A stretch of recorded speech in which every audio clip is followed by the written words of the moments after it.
Hello friends, I am Vinod Fogla, certified financial planner.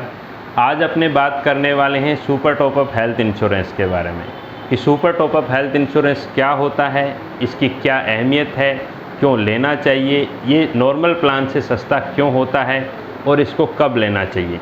तो आइए step by step इसकी बात करते हैं।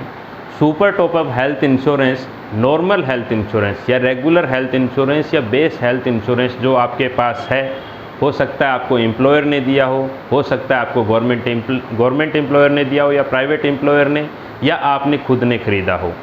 उसके ऊपर अगर आप चाहते हैं कि 25 लाख, 45 लाख या 95 लाख रुपए का हेल्थ इंश्योरेंस कवर और बढ़ा लिया जाए। अब ये कवर क्यों बढ़ाने की ज़रूरत है? अब महामारी के टाइम में आपने बहुत सारी मीडिया के अंदर ऐसी न्यूज़ देखी होंगी जिनमें क्लेम 40 लाख, 50 लाख, 1-1 करोड़ तक के क्लेम हैं।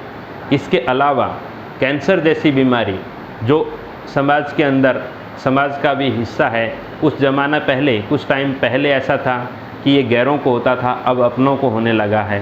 कैंसर जैसी बीमारी की इंडिया के अंदर कॉस्टिंग 35 से 40 लाख रुपए है, जबकि आम आदमी के पास, किसी भी पॉलिसी होल्डर के पास 5 लाख या 10 लाख रुपए का हेल्थ इंश्योरेंस होता है।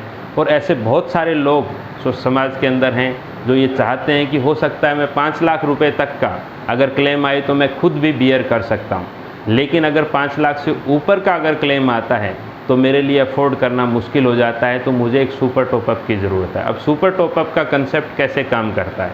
आपके पास 5 लाख रुपए का हेल्थ इंश्योरेंस है, उसके ऊपर आपने 25 लाख रुपए का सुपर टॉपअप और ले लिया, तो अगर पहले 5 लाख तक का जो क्लेम है, हेल्थ इंश्योरेंस है आपके पास, उसको डिडक्टेबल बोलते हैं।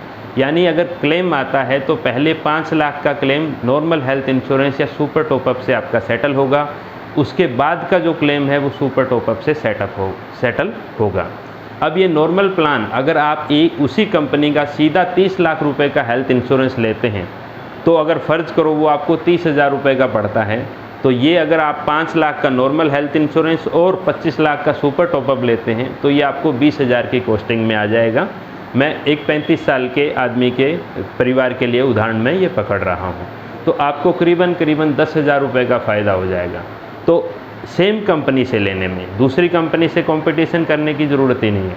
अब इसमें सवाल ये उठता है कि ये सस्ता क्यों होता है, 50% के आसपास सस्ता क्यों होता है, क्या इस प्लान में कोई कमी होती है?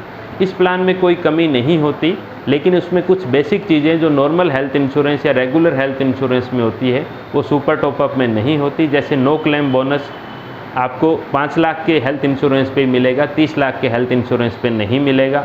दूसरा, 25 लाख के हेल्थ इंश्योरेंस पे बहुत सारी कंपनियां आपको एयर एम्बुलेंस की फैसिलिटी देती है, तो वो यहाँ पर नहीं मिलेगी सुपर टॉपअप में। इसके अलावा हर साल प्रिवेंटिव हेल्थ चेकअप कुछ कंपनियां देती है हेल्थ इंश्योरेंस पे पॉलिसी होल्डर को, वो यहाँ पर सुपर टॉपअप में नहीं मिलेगी। अब सवाल उठता है कि ये health insurance, super top up health insurance कब लेना चाहिए?